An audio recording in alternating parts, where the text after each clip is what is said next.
और इस वक्त एक बड़ी खबर आपको बताते हैं। अनुच्छेद 370 पर अमित शाह ने बड़ा बयान दिया है। राज्यसभा में बिल के पास होने को लेकर आशंका थी। चेन्नई में किताब विमोचन कार्यक्रम में अमित शाह बोल रहे थे और इसी दौरान उन्होंने कहा कि राज्यसभा में जब ये बिल आया तो उस वक्त थोड़ी आशंका थी कि ये बिल पास हो पाएगा या फिर इस पर कोई संशय की स्थिति होगी। उपराष्ट्रपति के किताब विमोचन कार्यक्रम में अमित शाह आज जब पहुंचे तो उन्होंने बात कही। उन्होंने क्या पूरी बात कही आपको सुनना है।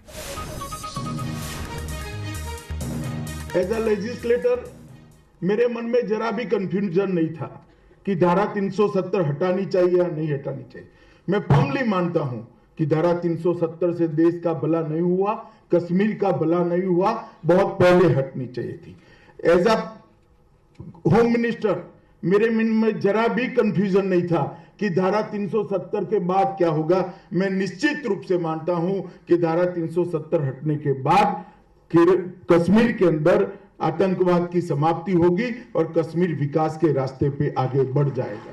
परंतु बिल पायलट करते वक्त मेरे मन में बहुत आशंकाएं थी कि जब मैं बिल लेकर जाऊंगा तब राज्यसभा कैसे चलेगी, क्योंकि राज्यसभा में हमारा पूर्ण बहुमत नहीं है।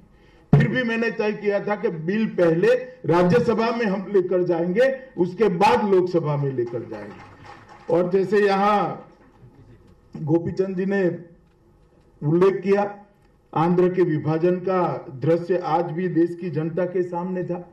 मुझे मन में थोड़ा आशंका था कि कहीं ऐसे अगली दृश्य का मैं भी तो हिस्सेदार नहीं बनूंगा। ये भाव के साथ, ये डर के साथ मैं राज्यसभा में खड़ा हुआ। वेंकैया जी की कुशलता का ही परिणाम है कि सभी विपक्ष के मित्रों को सुनते सुनते सुनते इस बिल को डिवीजन तक कहीं भी कोई ऐसा दृश्य खड़ा नहीं हुआ जिसके कारण देश की जनता को ये लगे कि ऊपरी सदन की गरिमा नीचे आई है और ये बिल जो मत पक्ष में थे, विपक्ष में थे, इसकी गिनती कर कर ये बिल पारित हुआ। मैं वेंकैया जी की सदन के संचालन की कुशलता को आज भी ये मंच पर से इसको एक्नॉलेज करना चाहता हूं, इसका अनुमोदन करना चाहता हूं। एक छोटे से ब्रेक के लिए रोक रहे हैं, फौरन वापस लौटेंगे। आप बने रहिए हमारे साथ।